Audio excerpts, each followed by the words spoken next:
Welcome to the Sports Report podcast with Ben, Ricky, and Jalen. We cover trending and popular topics surrounding the world of professional and on-campus sports. With each of us having a unique sports background, we give different perspectives and insight on the current climate of sports news. And now, here are your hosts. Welcome back to the Sports Report pod. Class is in session. I'm Ben here with Jalen and Ricky. And today we're going to break down the NBA trade deadline, and also at the end of the episode we'll break down the Super Bowl matchup. And I'm going to start with Jalen. What was your overall takeaways from the trade deadline? No moves for a big star, lots and lots of role player trades. I know a lot of people on Twitter and casual NBA fans are definitely looking for a big splash that didn't happen, but I just think that's because of the market. And how many stars were on the block. There wasn't that many, I feel like, compared to years past. But teams like the Knicks and the Mavs that we'll get into later, we feel definitely had the best trade deadline with teams going out and getting different role players. But the Knicks bolstered their depth even more. They're looking like one of the deepest teams in the NBA. And the Mavs got their four that they wanted, starting caliber power forward alongside Luka and Kyrie and Derek Lively, and a lot of other different moves. And I'd love to get you guys' thoughts. Yeah, I like some of the moves. The best move I liked was the Mavs getting PJ Washington. They're getting probably the same defender or the same caliber defender as they had in Grant Williams, plus an extra scoring bonus. I think PJ Washington, the past couple of years, he hasn't been great offensively, but I think he could get better shots selection than Grant Williams for sure. And I guess you're getting a younger piece. I seen his contract earlier today, and PJ Washington's actually getting a couple more million than Grant Williams the next couple of years. And I at first when I seen the trade, I thought it was a sort of like a contract deal, but it looks like PJ's contract is higher. But I think the Mavs definitely improved for sure. I wasn't too surprised that a superstar wasn't traded. We've seen DeJounte Murray getting thrown around like every team in the league was looking at him. But other than that, I didn't really see a whole bunch of other superstars this year that were looking to get traded or that really requested a trade. So overall, I think it was good. Not too big of moves, but, just the right amount of moves. Yeah, it's kind of being called the role player deadline, so a lot of role players, and we kind of already saw the big trades happen earlier in the season. Obviously, James Harden was moved at the very, very start of the season, like 5 games in, and then OG Anunoby and Pascal Siakam were already traded. So the big moves we would have seen at the deadline happened earlier in the season. So to go back to the Mavs, they get PJ Washington, and they also get Daniel Gafford from the Wizards for Rashawn Holmes and draft compensation. So Jalen, we'll toss it to you. How did you feel about Dallas's moves overall? Yeah, I know Dallas was in the market for a size going into the deadline, and I think they did really well. They didn't give up much for either of the players. Overall, I think the depth is a lot better. They gave up Grant Williams, like Ricky mentioned, with Seth Curry and a 2027 first-round pick. Seth Curry wasn't really seeing significant minutes, and like you said, with the contract, it's a pretty good fit. PJ Washington, for those out there who don't know, is getting paid $46 million for the next 3 years. So annual salary, $15 million, which definitely I would agree, Ricky. I think I looked at that too, and I was like, well, that's kind of a lot of money for a guy like PJ Washington.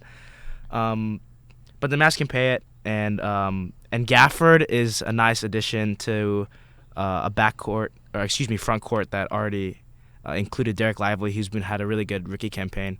I think we touched on it a couple episodes ago for rookies that we're looking out for, and he was one of them, and he's panned out. So he can be inserted into the starting lineup.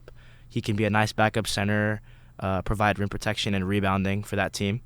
A lot of pick and rolls for guys like Luka and Kyrie to run to in lots of different rotational matchups. Overall, I do like the Knicks trade for Bogdanovich a little bit more than the Mavs moves. I just think the Knicks are getting guys that exactly what they need. They need a little bit more shooting. They're gonna go get a guy who's gonna shoot the shit out of the ball. But overall, 2 good trades, and I think the Knicks came out as winners. Yeah. Yeah, to go back to Dallas, they now have 2 really good defenders, P.J. Washington and Daniel Gafford, and that makes up a little bit for Kyrie and Luka being a bad defensive backcourt. And then going to the Knicks, they already traded for OG Anunoby and Precious Achiuwa earlier this season, and now they acquire Bojan Bogdanovic and Alec Burks for Quentin Grimes, Evan Fournier, Malachi Flynn, and 2 second-round picks. So they still have 6 first-round picks over the next 2 years, and they didn't move any in their 2 trades. So they have the deepest team in the Eastern Conference, in my opinion. They can run an 11-man rotation once Mitchell Robinson is healthy. So going into the playoffs in the East, they're going to be a dangerous team. Yeah, no, they're definitely a very solid team, especially with the moves they've been making recently. I do want to see them in the playoffs, though, because I know the New York coach Thibodeau. Yeah, he doesn't play. He doesn't play his backup. So that's true. Maybe it's got to change. Yeah, I'm pretty sure in the rotation in the playoffs though they're gonna because they have players that can play off the bench. Like I don't know if is DiVincenzo starting right now. Yes, because of their injuries, so he will probably come off the bench. Yes, once they're healthy. He's starting. And right Josh now. Hart will also probably come off the bench when they're healthy. Yeah, both those guys, they're playing big minutes right now because of injuries, and they're playing terrific. So once they get the people that are injured coming back, then yeah, they're gonna be really solid. They're gonna be really solid. Now let's move into the Toronto Raptors, who had a weird trade deadline. Obviously, earlier this year, they made 2 big trades that I think we all liked, with OG Anunoby being traded for Barrett and Quickly, 2 young players, and then Pascal Siakam being traded to Indiana, centered around Bruce Brown and draft picks. They did keep Bruce Brown at the deadline, too, so that's probably a player they'll move in the offseason. But, yeah, so they made some questionable moves. They acquired Kelly Olynyk and Ochai Agbaji from the Jazz for Kira Lewis Jr., Otto Porter, and a 2024 first-round pick. Now, I think this move for Toronto is mostly for Agbaji because he's a young player. I don't see much use of Kelly. Like, I think they'll play him, but he's a veteran. They're a young team. I don't know. So toss it to Jalen. What did you think about that trade? Like you said, Agbaji's a nice little young player, young piece for them. And it was weird when you take into account that they shipped off Dennis Schroeder and Thaddeus Young for Spencer Dinwiddie. And then waived Spencer Dinwiddie. And then got rid of Spencer Dinwiddie and went out and made this trade that if you just see these 2 teams, what the Raptors are getting, what the Jazz are getting, and you close your eyes and didn't know the teams that were making this trade, you would think it was a contender trading for Kelly Olynyk because they gave up a first-round pick. They gave up a first-round pick alongside Lewis Jr. and Otto Porter Jr., yeah, like you said, I think Olynyk will get minutes, but it'll be for a team that kind of probably isn't going to make any noise for the rest of the season. And yeah, it was weird that the Raptors gave up just, even though it's for this year, a 2024 pick. It was odd that they gave up any draft capital for a guy like that. So, Ricky, what do you think? Somewhat confused.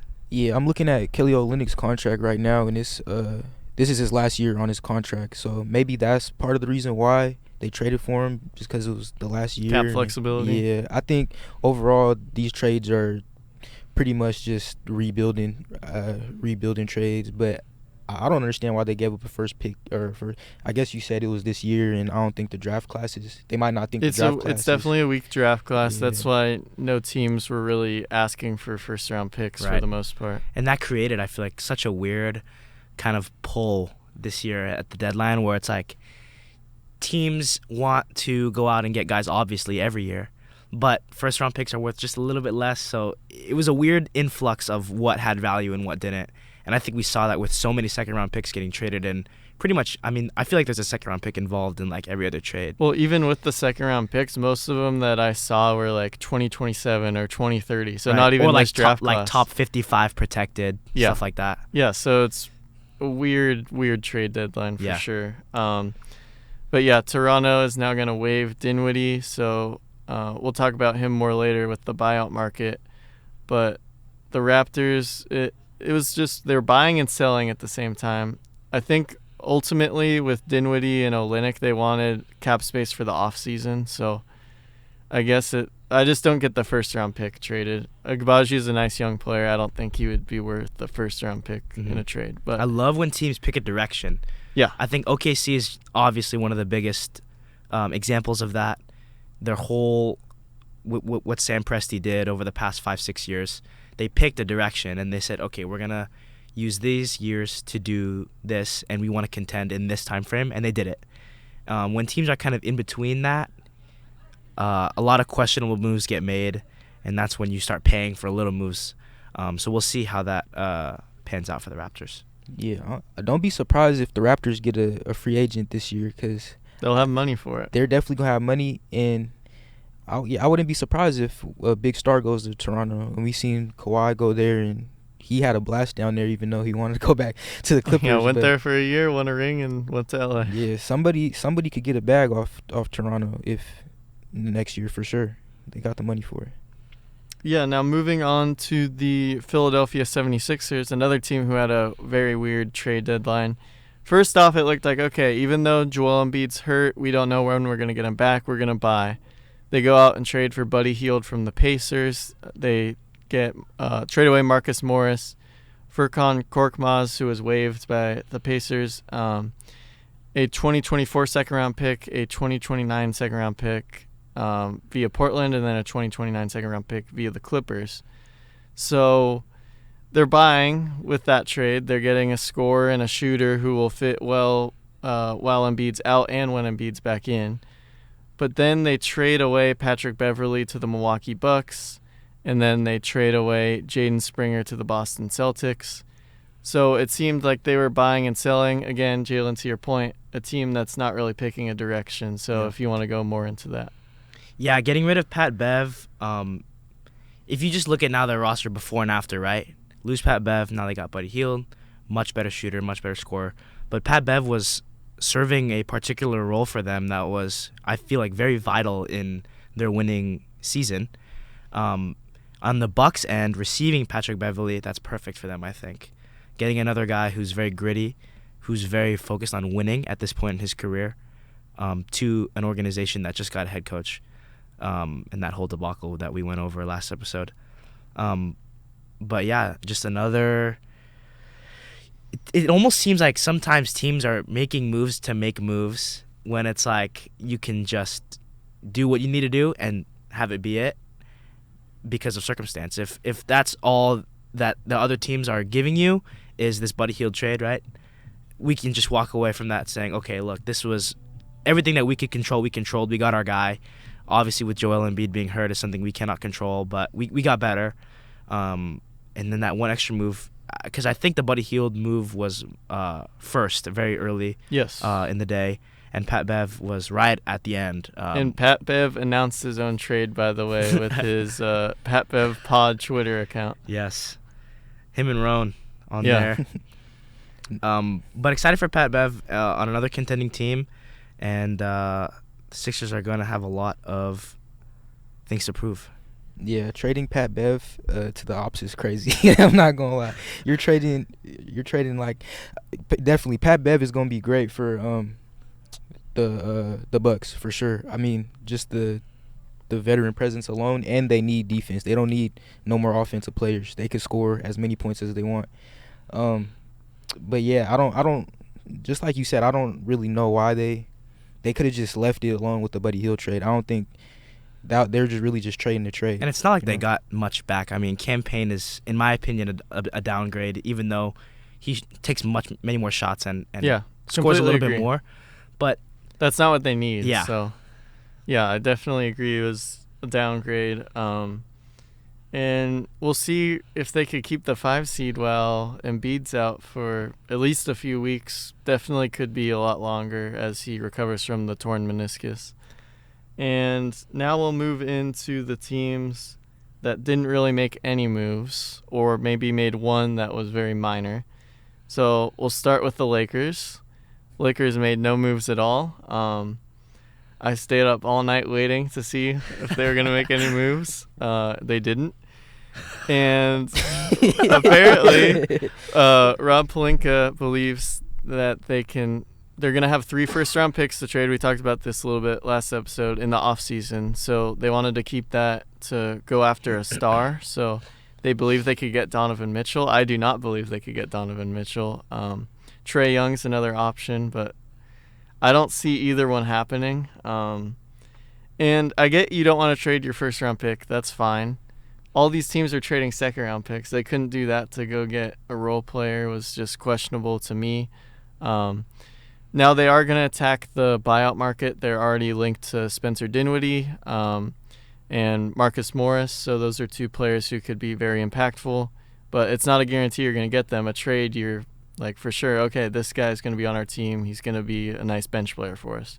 So I'll toss it over to Ricky first. What do you think about the Lakers doing nothing?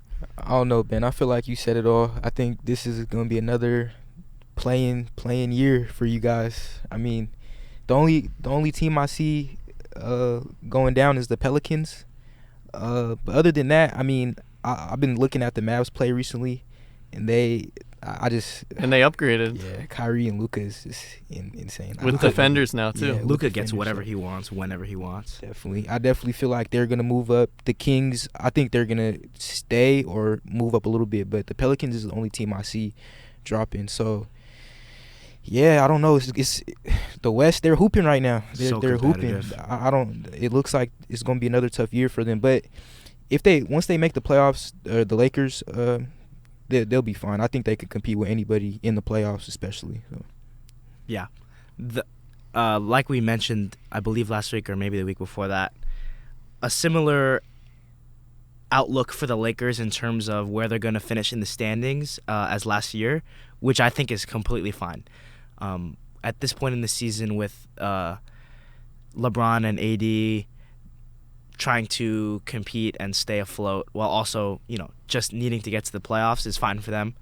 And the lack of moves definitely shows, I think, the players that, hey, we're not going to go out and get another guy, and we are just going to stick to this squad, even though I know LeBron and a couple other players were vocal about wanting to upgrade in the locker room. And like you mentioned with Spencer Dinwiddie, I think that pickup would be really good for them, getting another guard.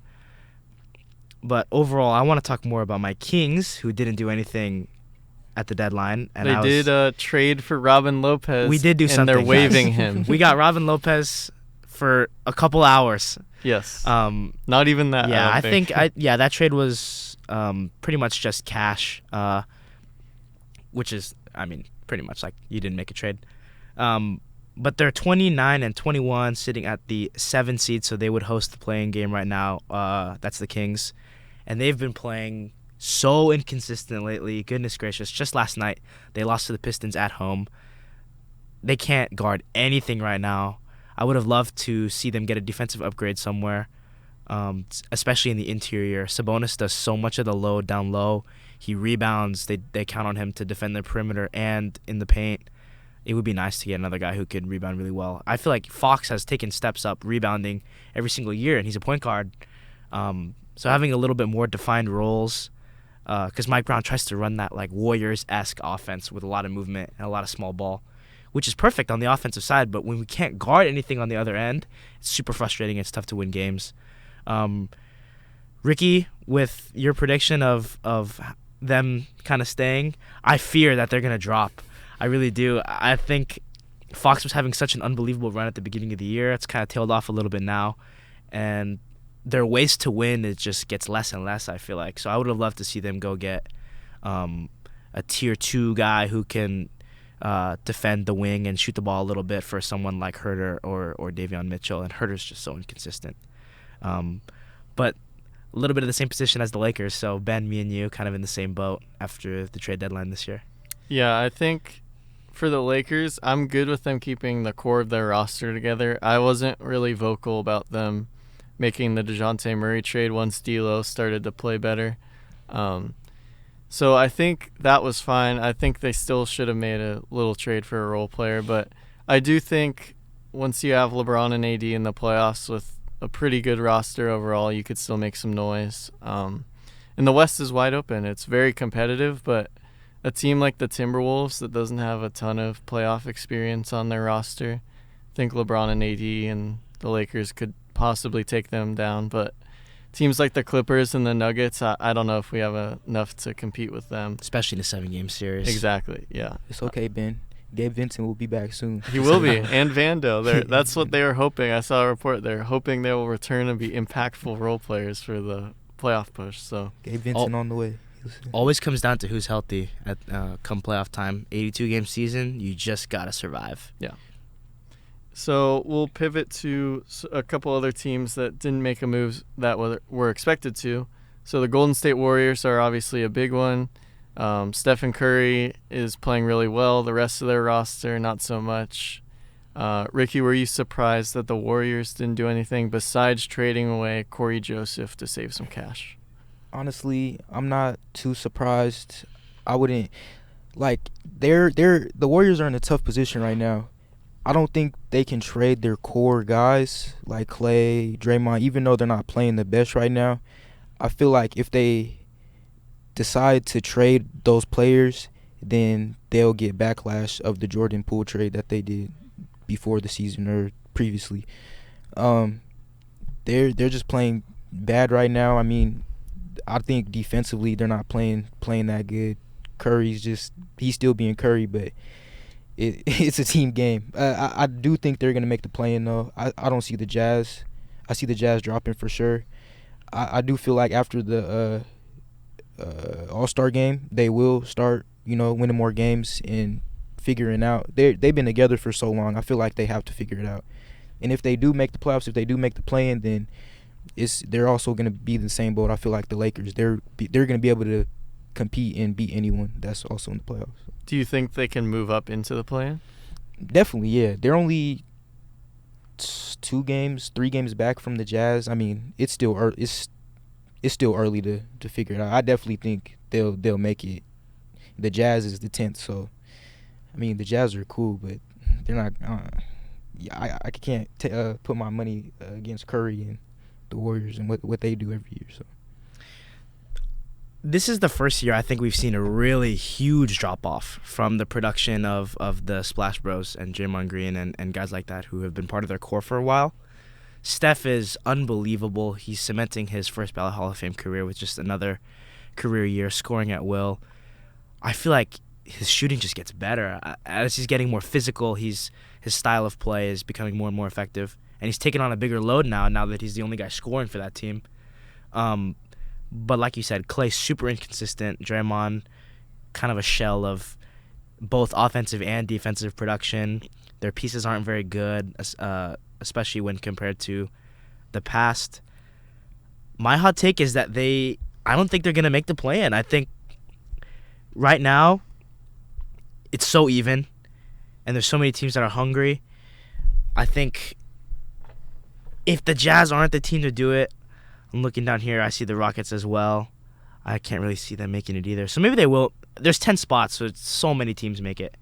But they look different, and it just feels different. Last year, it was always doubt. Everyone loved to bring up, the Warriors are going to, drop off this year. And a Western Conference Finals isn't exactly a drop-off, but, to the standard that we hold them to, it was definitely like we saw that they were human. But this regular season, it seems like if Curry is struggling, they don't have ways to win a game. And it's going to be tough for them. With everything going on in the behind the scenes with Steve Kerr, people are starting to question him more and more now. Steph is constantly getting asked by the media if he's happy in Golden State. So no moves at the deadline. I think, like you said, they're in a tough spot. They weren't exactly in a spot to make a move. They were so far over the cap. They have so many contracts that teams are simply not going to take on, that they didn't have much assets to pull value from. So we'll see. We'll see what's going to happen with them. Yeah, I think if the Warriors are going to make a run, they need improved play from Klay, Draymond, Wiggins, and Chris Paul when he comes back from his injury. We'll go over everybody. Yeah, everybody. basically Team. everyone but Curry. Specifically though, Clay and the last person you said, I forgot. The last person you said, CP. not Chris Paul. Wiggins. Wiggins. Yeah, Yeah. Wiggins. Yeah. Yeah, Clay's shooting woes have been He tough looks to like watch. he's in his head now. Yeah. We'll go over two more teams that didn't make any moves. So the Chicago Bulls were a big one. They were expected to be one of the big sellers at the deadline.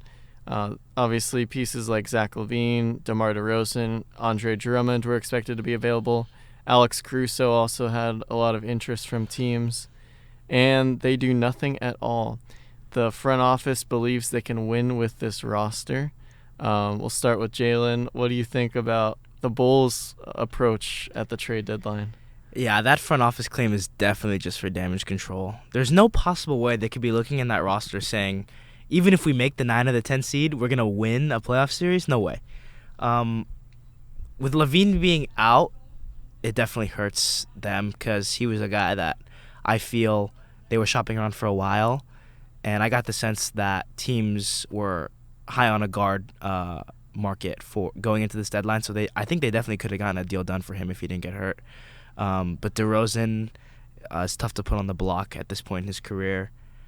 They're just not that good of a team, and that's all I got. I don't think they're very good. I think they should have made a trade. And this, at least they're picking a direction. It might not be the best one, but they picked one. They picked we're gonna go win. So we'll see. Yeah, I feel like all the teams that are like 8, 9, and 10, especially in the East and in the West, we're kind of seeing like a thing. They're all like in difficult positions. It's like they want to sell to get players, but they know they're not good enough. So we're like trying to get assets. Like they're trying to. It's like in between, you know. The Bulls specifically, like I don't know who they would really trade or who would really want any of the players besides like a Zach LaVine or DeMar DeRozan. You could say they could have tried to trade Drummond, but he was on his last year, right? Yeah, so teams would have probably given a similar offer to Xavier Tillman, which was 2 second-round picks and a filler. Yeah. I don't know.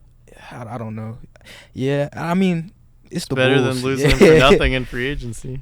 I don't know. Maybe they're just like they probably did get offered from stuff from Andre Drummond, but it might have not been worth it. They stopped taking calls. Yeah, they're probably just same with the DeRozan. Yeah, they're probably just thinking. I mean, they're the 9th seed. I think they'll be in the play-in and just ride it out for this year and just see what happens. But there wasn't no significant thing that they could have did to like get better or to really just sell out and get a whole bunch of picks. So I think the introduction of the play-in, having the 9 and 10 seeds be making the playoffs, is leading a lot of teams not to sell who should sell. If you're in the 10 spot or the 9 spot at this point in the season, if the season were ending right now, you'd be in a playoff spot, right? Obviously, if you're in that spot, you want to go contend because that's the point of you being a franchise. But being in that spot also doesn't mean you're a good team. And in the Bulls situation, I can maybe speculate that if the front office went and sold, it'd be like, oh, but we're in a playoff spot, so we're just going to give up. We're just going to give up our playoff spot at this point in the season and show our fans that we're giving up. When that's not necessarily the whole story, you know, if you're following this team and you're watching it happen. So I just thought that was an interesting development. I feel like in the NBA the past couple of years, the 9 and the 10 seeds, even the 11 seeds, not being very good, but still having a chance to make the playoffs, which deters them from selling. So we'll see as the years go by what teams in that spot, you know, how they trend and what they do.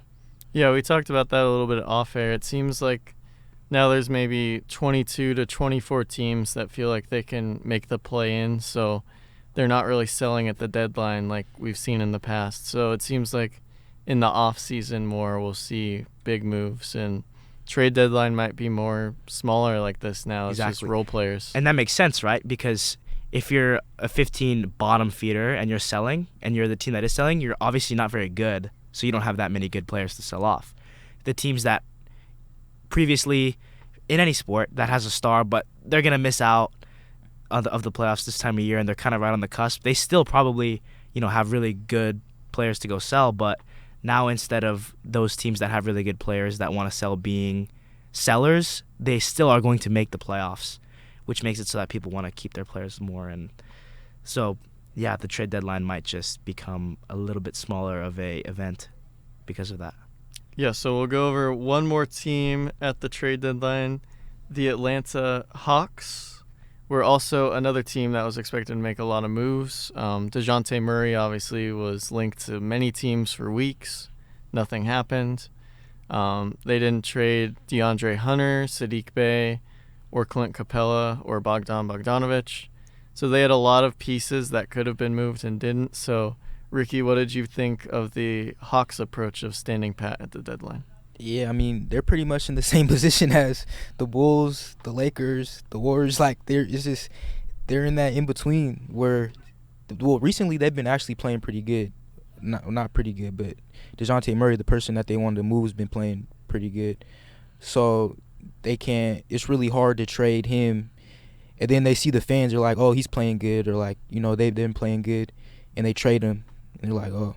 It's just that'll be a weird thing to do, especially if they're competing for a playing spot. So yeah, they're pretty much in the same boat as all the other 9 and 10 seeds. I think they can't sell nor bring anything to them to get better. Yeah. So we'll now move on.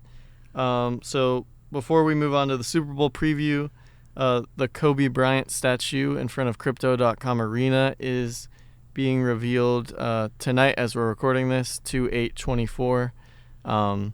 So just something cool that's happening in the NBA. Kobe finally gets his statue. Yes, sir. But now moving on to the Super Bowl, we have the 49ers and the Chiefs on Sunday.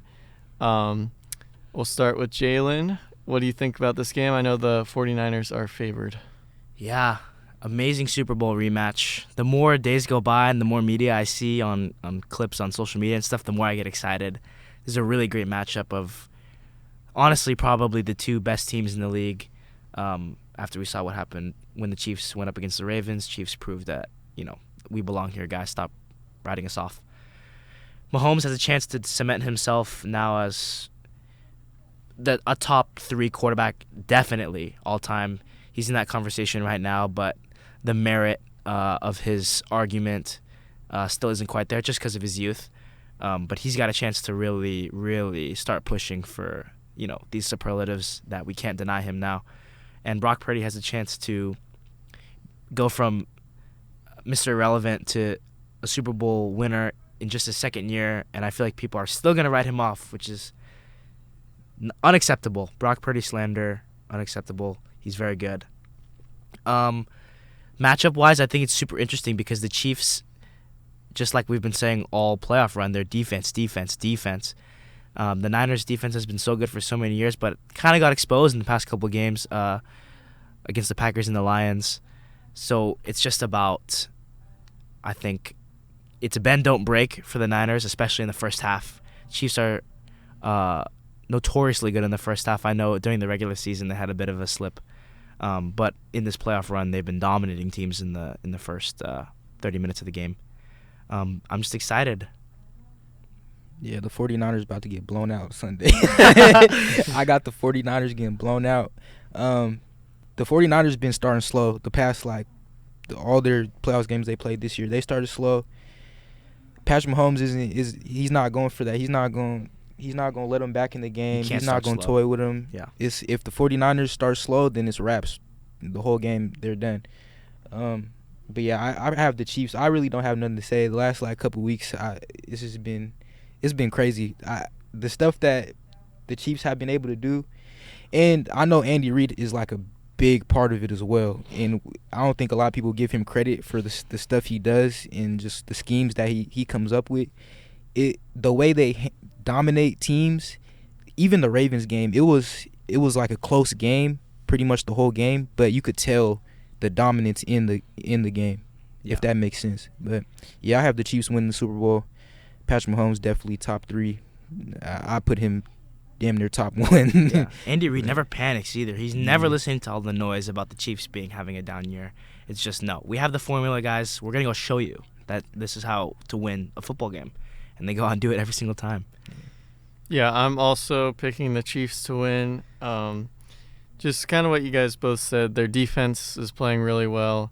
And then Patrick Mahomes will make the special plays when it matters. So having an elite defense with a quarterback like that behind you, it's a good recipe to win. So I think on Sunday, again, if the 49ers get off to a slow start, then it's going to be a disaster for them. I think they have the better overall talent, but I think just execution-wise, the Chiefs get it done. And obviously having Super Bowl experience before helps a lot. 49ers did go a couple years ago, so a lot of their players do have Super Bowl experience, but Brock Purdy doesn't, Christian McCaffrey doesn't, so players like that might be a little, scared at the start of the game, and that can lead to nerves, and then Purdy might throw an early interception or something like that. You'll see that in big games like this. So Mahomes will be calm. He's been here before. And Andy Reid, obviously one of the best coaches ever. So I think the Chiefs will come out on top. So that will do it for this episode of the Sports Report Pod, and class dismissed. Thank you for listening to the Sports Report Podcast. Be sure to check out our Instagram at the Sports Report Pod for more content and to never miss an episode. We'll see you next time. Score!